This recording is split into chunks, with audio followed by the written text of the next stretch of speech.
Bulletin का आगाज करें और सबसे पहले बात करें शहर लाहौर के मौसम की। तो मुख्तलिफ इलाकों में बारिश के बाद फिर से सूरज की एंट्री हो गई है। शहर के मुख्तलिफ इलाकों में कहीं हल्की और कहीं तेज बारिश हुई है। मौजूदा दर्जा हरारत 35 डिग्री सेंटीग्रेड रिकॉर्ड किया गया है। हवा में नमी का तनासुब 60% है। महकमे मौसमियात की जानिब से बताया गया कि 6 किलोमीटर फी घंटा की रफ्तार से हवाएं चलने का सिलसिला जारी है। महकमे मौसमियात की आइंदा 24 घंटों में बारिश की पेशगोई भी की गई। मौसम का मजीद अहवाल जान लेंगे। समरा फातिमा हमारे साथ मौजूद है। समरा, बताइएगा आज दिन भर लाहौर का मौसम कैसा रहेगा, क्या पेशनगोई की गई है? जी बिल्कुल, शहर लाहौर के मौसम की बात कर ली जाए तो आसमान पर मौजूद काली घटाओं के बाद फिर से सूरज की एंट्री हो चुकी है और सूरज फिर से अपने जलवे बिखेर रहा है, जिसके बाद जो है बहुत सरघुटन एक बार फिर बढ़ गया है और गर्मी का एहसास भी और ज़्यादा जो है वो महसूस किया जाने लगा है। जब तक आसमान पर बादल मौजूद थे तब तक हमने देखा है कि वो जमकर बरसे भी हैं। मुख्तलिफ इलाकों में कहीं हल्की और कहीं तेज़ बारिश हुई है। लिबर्टी, गुलबर्ग, जौहर टाउन और इसी के साथ साथ माल रोड, जेल रोड, मुगलपुरा और हरबंसपुरा के अतराफ में कहीं हल्की और तेज बारिश हुई है और सबसे ज्यादा बारिश पानी वाला तालाब में 89 मिलीमीटर रिकॉर्ड की गई है।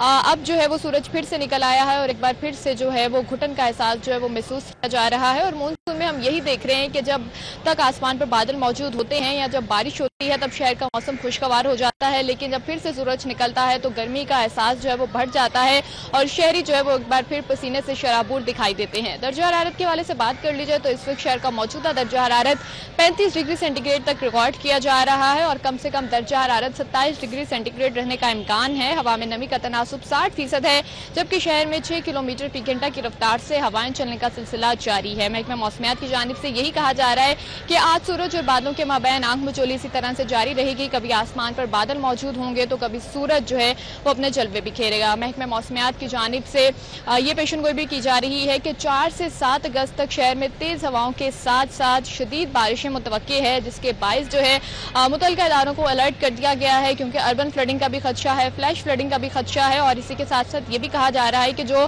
खस्ता हाल इमारतें हैं उनके गिरने का भी खदशा। और अभी हमने देखा भी है कि जो बारिश बरसी है उसके नतीजे में बदामी बाग में जो है वो एक मकान की छत भी गिर चुकी है। महकमा मौसमियात और जो दीगर इदारे हैं उनको जो है वो पहले ही खबरदार कर दिया गया था और ये कहा गया था कि बर वक्त जो है वो अपने इंतजामात को यकीनी बनाया जाए ताकि किसी भी किस्म के हादसात या नागहानी सूरत हाल से बचा जा सके। फिलहाल यही कहा जा रहा है कि शदीद बारिशें मुतवक्के हैं, जितने भी मुतल्लिका इदारे हैं वो अलर्ट रहें, अपने इंतजामात को मुकम्मल रखें। सिविल डिफेंस और रेस्क्यू 1122 को भी अलर्ट रहने का कहा गया और शहरियों से भी यही अपील की जा रही है कि शदीद बारिशें हैं तो ऐसे में गैर ज़रूरी सफ़र से परहेज़ करें और साथ ही साथ जो जब सड़कों पर पानी जमा हो जाता है तो उसमें जो है वो गाड़ी चलाने से भी जो है वो गुरेज करें और गली मोहल्लों में और सड़कों में जो पानी जमा है उसमें बच्चे नहाने से भी गुरेज करें ताकि कोई भी हादसा रोनुमा ना हो सके। जी समरा फातिमा, अपडेट के लिए आपका बहुत शुक्रिया।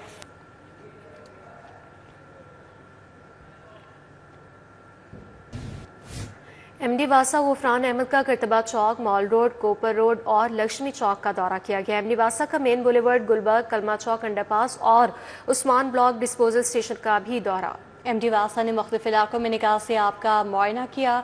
एमडी वासा गुफरान अहमद ने निकासी आब ऑपरेशन को मजीद तेज करने की हिदायत जारी कर दी हैं।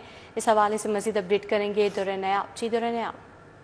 जी बिल्कुल, शहर में मूसलाधार बारिश के दौरान ही एमडी वासा ने मुख्तलिफ इलाकों के दौरे किए। इतनी चोट्स में जितने भी नशेबी इलाके थे उनका भी दौरा करके निकासी आपके इंतजाम का जायजा लिया। एमडी वासा ने डिस्पोजल स्टेशन देखे, मौके पर मौजूद मानसून कैंप्स का मुआयना किया और तमाम फील्ड स्टाफ की हाजिरी को भी देखा। उन्होंने कहा कि निकासी के काम को तेज किया जाए और जैसे ही बारिश के पानी की निकासी यकीनी बनाई जा रही है, इसमें तेजी लाते हुए जैसे ही बारिश रुक रही है जिन मकामात पर वहाँ पर फौरी तौर पर निकासी को यकीनी बनाकर शहरियों को रिलीफ किया जाए। जी बहुत शुक्रिया दुर्र नयाब आपका।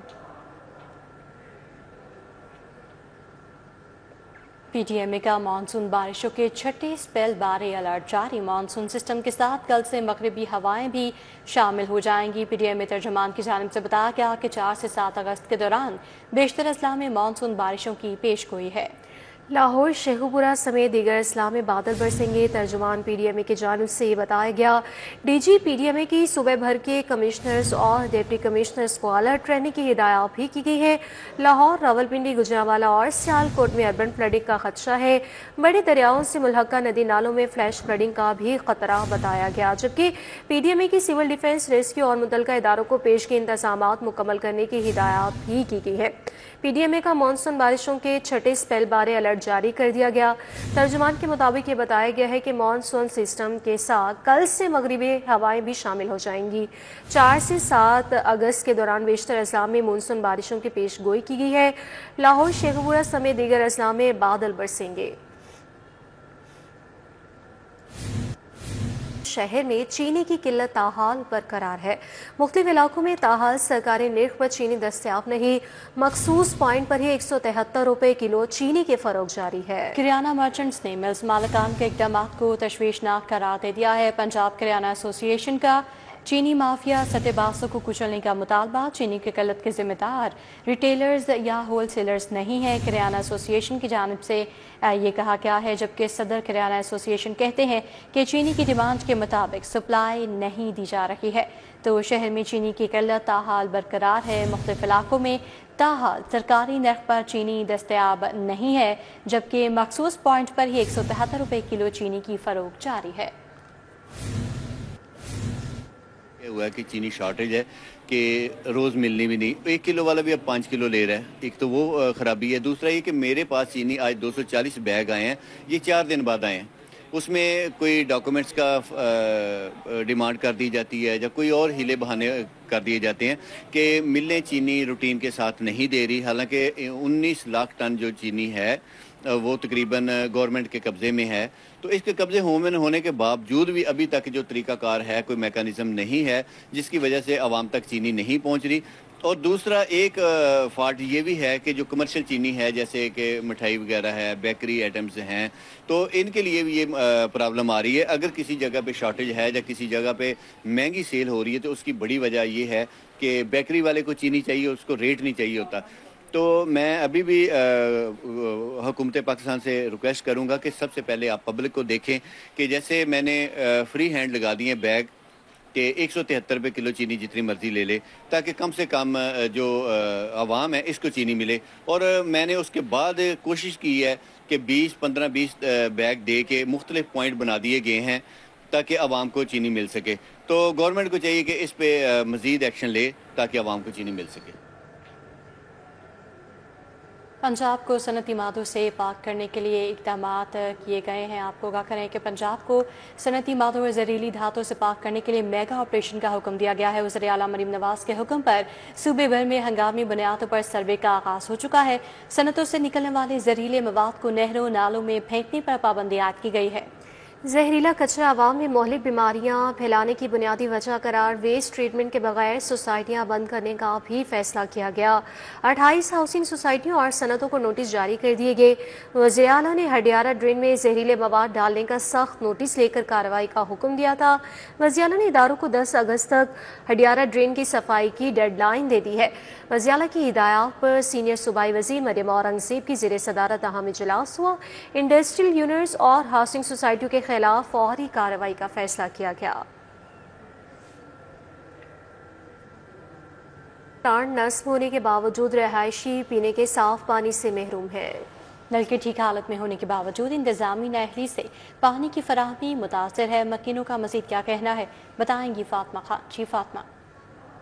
इस वक्त मैं जौहर टाउन ए ब्लॉक पर मौजूद हूँ। इंतज़ामी गफलत के बायस यहाँ पे नस्ब किया गया वाटर फिल्ट्रेशन प्लांट जो है वो गैर फाल है और चालू नहीं है, जिसकी वजह से इलाका मकीन दूर दराज से पानी लाने पर मजबूर है और ख़रीदने पर मजबूर हैं। उनके शिकवे शिकायत भी आसमान पर पहुँच गए हैं, जिन पर उनका कहना है कि नुमाइश के तौर पर ये फिल्ट्रेशन प्लांट यहाँ पर लगाया गया है। नलके यहाँ पर मौजूद हैं लेकिन पानी की एक एक बूंद को तरस कर रह गए हैं। फिल्ट्रेशन प्लांट के इर्द गिर्द भी सफाई सुथराई के इंतजाम ना होने की वजह से गंदगी और गलाजत भी पैदा होने लग गई है, जिसकी वजह से फिल्ट्रेशन प्लांट साफ़ पानी मुहैया करने की बजाय बीमारियों का सबब बनता चला जा रहा है। और इलाका मकीन का कहना है कई बार शिकायत करवाई गई हैं, लेकिन फिल्ट्रेशन प्लांट को जो है चालू नहीं करवाया गया। अंदर की जो मशीनरी है वो भी जंग आलूदा हो चुकी है और कई बार इस हवाले से शिकायत करवाई गई हैं, लेकिन इंतज़ामिया के कान पे जूं तक नहीं रही। अब उनका यही कहना है कि जल्द अज जल्द फिल्ट्रेशन प्लांट को फाल करवाया जाए, सफाई सुथराई के मुनासिब इंतजाम किए जाए और उनके मुतालबात सुने जाएँ ताकि दरपेश मसाइल जो हैं वो ख़त्म हो सके। ठीक है, बहुत शुक्रिया फातिमा खान आपका। नवाज शरीफ के कज़न मियां शाहिद शफी मरहूम की मैयत रिहाइश गाह मॉडल टाउन पहुंचा दी गई है। मरहूम शाहिद शफी की रिहाइश गाह पर अजीज़ो कारब की आमद का सिलसिला जारी है। मरहूम शाहिद शफी की नमाज जनादा बाद नमाज असर जामे मस्जिद इत्तफाक में अदा की जाएगी। सुहेल ज़िया भट्ट, चौधरी शेर अली, साबिक वफाकी वजीर आबिद शेर अली की रिहाइश पर आमद हुई है। डिटेल्स मज़ीद जानेंगे, राव दिलशाद से बताइएगा। बिल्कुल जी, सरबराह मुस्लिम लीग नून मोहम्मद नवाज शरीफ और वज़ीर आज़म मोहम्मद शहबाज शरीफ के कज़न मियाँ शाहिद शफी की मैयत जो है वो उनकी रिहाइशगाह पर पहुँचा दी गई है। आपके बताएं कि गुज़िश्ता रात मियाँ शाहिद शफी का इंतकाल हुआ था और मरी में अपनी फैमिली के हमरा वो मौजूद थे। ताहम मरी से अब लाहौर में उनकी मैयत जो है वो पहुँचा दी गई है। जनाजा उनकी नमाज जनाजा जो है वो अदा की जाएगी बादज़ नमाज असर और इत्तफाक मस्जिद में नमाज जनाजा जो है वो अदा की जाएगी। इस हवाले से तमाम तर जो इंतजामात हैं वो मुकम्मल कर लिए गए हैं। डेड बॉडी पहुंच चुकी है और तमाम वो मराहल जो नमाज जनाजे कबल ज़रूरी हैं वो कर लिए गए हैं। जबकि आपके बताएं कि बड़ी तादाद अजीज़ो कारब की यहाँ पहुँच चुकी है। चौधरी शेर अली, साबिक वफाकी वज़ीर चौधरी आबिद शेर अली, सुहेल ज़िया भट्ट, उमर सुहेल ज़िया भट्ट, कलीम चौधरी और इसी तरह से फैमिली और दोस्त अहबाब की बड़ी तादाद यहाँ पहुँच चुकी है उनकी रिहाइशगाह पर ताज़ियत के लिए। जबकि नमाज जनाजा के हवाले से आपको बताएं कि चूँकि जामिया मस्जिद इत्तफाक में नमाज जनाजा होगी तो इसके लिए पूरा एरिया को जो है वो कॉर्डन ऑफ किया गया है, सिक्योरिटी बैरियर्स लगाए गए हैं। जबकि तमाम तर इंतजामात, अब से थोड़ी देर कबल शदीद बारिश भी हुई, लेकिन बारिश के नतीजे में दीगर जो मशीनरी थी उसको रास्ता जो है वो क्लियर करवाया गया है। और इस हवाले से चूँकि इस मियाँ शाहिद शफी की नमाज जनाजा में सरबराह मुस्लिम लीग नून मोहम्मद नवाज शरीफ और शरीफ फैमिली के दीगर अफराद भी शिरकत करेंगे, तो इसी तनाजुर में सिक्योरिटी के सख्त इंतजाम भी किए गए हैं। मुतवक्का तौर पर बताया ये जा रहा है फैमिलीज़ राय की जानिब से कि वज़ीर आज़म मोहम्मद शहबाज शरीफ भी मुमकिन तौर पर नमाज जनाजा में शिरकत करेंगे, लेकिन इस हवाले से अभी फ़िलहाल कन्फर्मेशन नहीं आई। लेकिन सिक्योरिटी यहाँ पर जो डिप्यूट कर दी गई है प्राइम मिनिस्टर के हवाले से और VVIP रूट डिक्लेयर कर दिया गया है। आपको बताएं कि सैकड़ों जो वार्डन्स हैं वो भी मौजूद हैं ट्रैफिक की रवानी को बेहतर रखने के लिए, मुल्का सड़कों की और पार्किंग के लिए जो पार्क है 180H मुस्लिम लीग नून के मरकजी सेक्रेटेरिएट के सामने, वहाँ पर पार्किंग जो है वो की जा रही है। मरहूम मियाँ शाहिद शफी की तदफीन मुकामी कब्रस्तान जो है वो कप स्टोर GT रोड बिलमुकाबल UET में जो है वो की जाएगी। तो फ़िलहाल नमाज जनाजा के लिए तमाम जो इंतज़ामात हैं वो मुकम्मल कर लिए गए हैं। बादज़ नमाज असर नमाज जनाजा इत्तफाक मस्जिद में अदा की जाएगी। बहुत शुक्रिया राव दिलशाद हुसैन आपका।